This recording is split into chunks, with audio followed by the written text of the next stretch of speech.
नमस्कार. मी आज मस्त असा भरपूर प्रोटीन असलेला डोसा बनवणार आहे. त्यासाठी मी इथे 2 वाटीचा काळे चणे घेतले. ते मी 4-5 तास भिजवून घेतलेले. त्यासाठी 1 वाटी रवा घेतलाय आणि अर्धी वाटी दही घेतले. हे सगळं आपल्याला एकदम बारीक पेस्ट असं वाटून घ्यायचंय. त्यासाठी अगोदर आपल्याला हिरवी मिरची, कोथिंबीर, त्यामध्येच आपल्याला टाकायचे अर्धा चमचे जिरे आणि हे निम्म करून वाटून घ्यायचे. भांड छोटं असल्यामुळं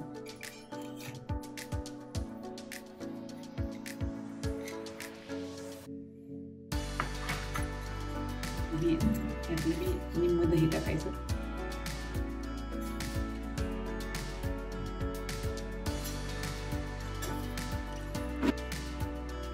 एकदम आपण डोश्याच्या बॅटर सारखं हे वाटून घ्यायचं. आता उरलेले चणे आणि रवा आपण वाटून घेऊ. आता हे आपले सगळे चणे वाटून झाले. त्यामध्ये टाकायचे चवीनुसार मीठ,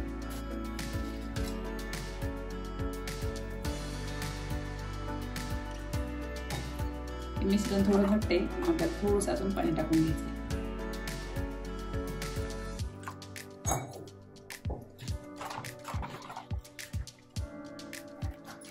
असं डोश्याच्या पिठासारखं पीठ करून घ्यायचं आपल्याला.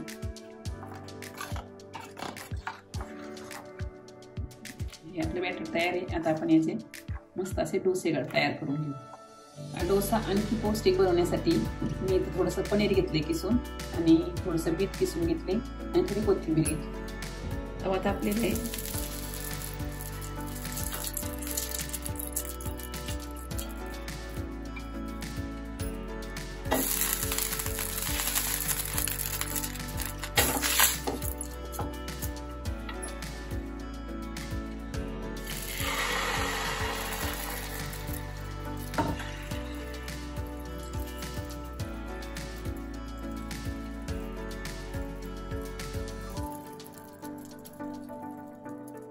मस्त आपला असा डोसा आता तयार झालेला आहे.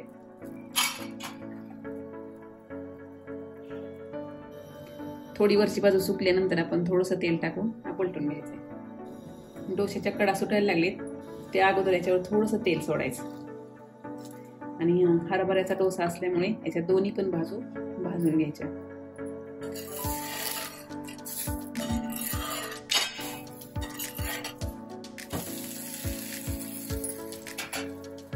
2-3 मिनिटं खालची बाजू शेकली की हा डोसा आपल्याला पलटून घ्यायचा.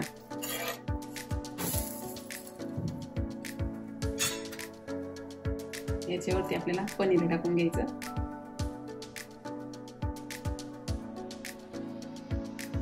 थोडंसं बीट,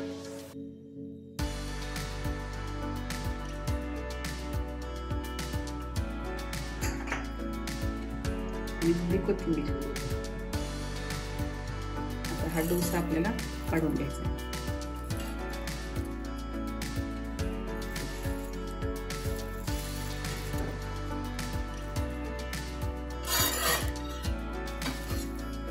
मस्त आपला असा भरपूर प्रोटीन असलेला चण्याचा डोसा तयार आहे. तो तुम्ही कशावर चटणी बरोबर खाऊ शकता, टोमॅटोच्या किंवा आपल्या कोथिंबीरीच्या. तर मी इथे कोथिंबीरची पण चटणी केली आणि टोमॅटोची पण चटणी केली. या टोमॅटोच्या चटणीमध्ये मी लसणाची पात वाटली, त्यामुळे त्याचा कलर थोडासा हिरवट आहे.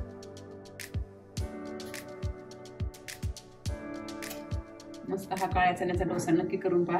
आवडल्यास लाईक, शेअर आणि कमेंट करायला विसरू नका.